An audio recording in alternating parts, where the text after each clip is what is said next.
Le journal des sports avec Fred Plisson. Rebonjour Fred. Bonjour Claire. Alors on va parler des premiers mots d'Hatem Ben Arfa sous les couleurs du PSG. Oui, le nouveau milieu de terrain du PSG a été présenté tout à l'heure. Regardez son arrivée en conférence de presse.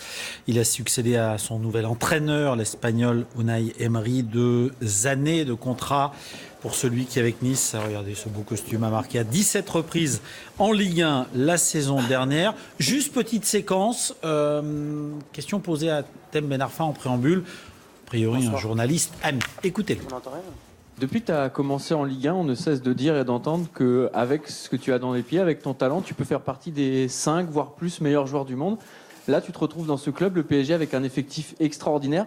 Est-ce que tu penses que cette équipe, ce club, peuvent justement t'aider à passer ce palier et rejoindre le clan des 3, 5 meilleurs joueurs du monde, comme on te le promettait depuis longtemps? Oui, bien sûr.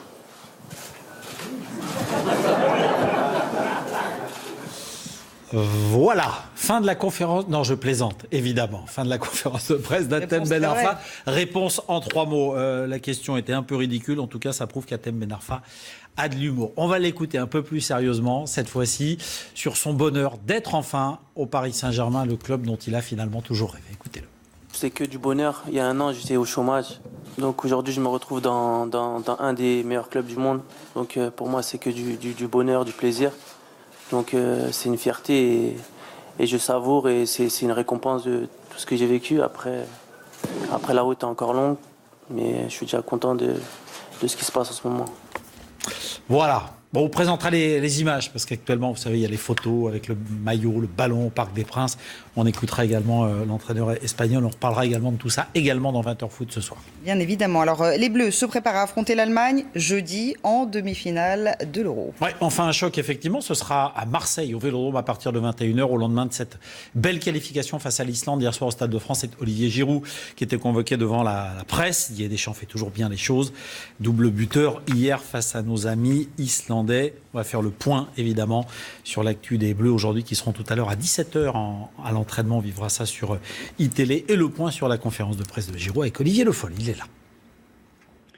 La statistique est impitoyable. Les Bleus n'ont pas battu la Nationalmannschaft dans un tournoi majeur depuis le mondial suédois de 1958. France-Allemagne, c'est une affiche particulière qui rappelle des souvenirs parfois douloureux en Coupe du Monde, particulièrement celui de Séville en 82, mais aussi au Mexique en 86 ou encore l'élimination en quart de finale lors du mondial brésilien de 2014. Jeudi, la France accueillera en demi-finale de son Euro à Marseille les champions du monde allemand. Pour autant, pas question de faire un complexe d'infériorité. La France reste une grande nation du football. Elle a une très belle génération et ce sera très serré jeudi. Comptez sur nous. Afin de préparer au mieux cette finale avant l'heure, les Bleus vont d'abord axer leur journée sur la récupération avec une séance très légère à 17h.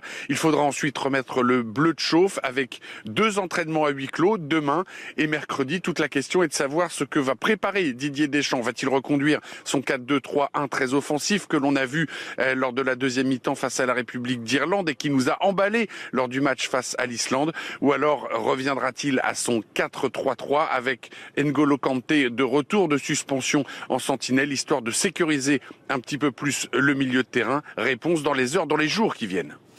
Merci Olivier Le Foll. Jean-Laurent Costantini à Clairefontaine pour iTélé. Entraînement tout à l'heure, on l'a dit, à 17h. On va écouter quelques instants Olivier Giroud, adoubé par le public français, notamment après le doublé d'hier soir en quart de finale face à l'Islande. Lui qui, sur les matchs de préparation, avait été sifflé par ses propres supporters. Écoutez-le.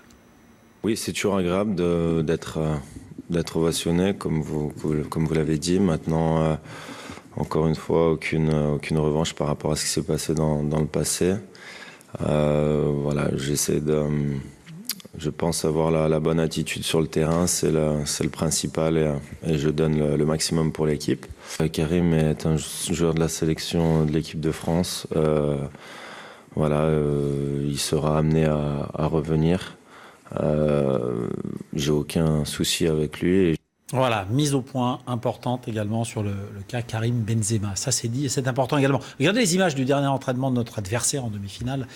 Les Allemands que nous n'avons jamais joué en phase finale de l'Euro et pourtant en Coupe du Monde. Hein, les défaites en demi en 82, 86 et ce quart perdu il y a 2 ans avec la tête d'Hummels. C'était la Coupe du Monde au Brésil. Hummels d'ailleurs qui sera suspendu. C'est un problème pour la défense allemande, privée également de Mario Gomez, blessé contre l'Italie, blessé également contre l'Italie.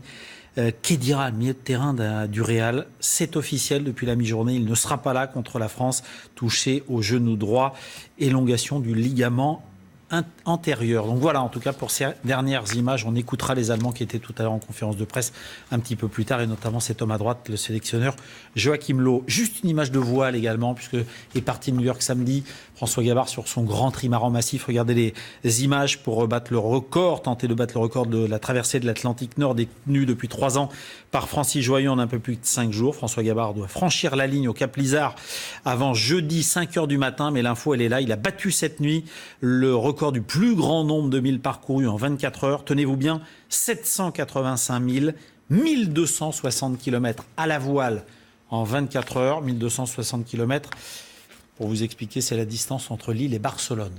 Imaginez la performance. Chapeau à lui en tout cas. Chapeau. Merci beaucoup Fred, c'était le Journal des Sports.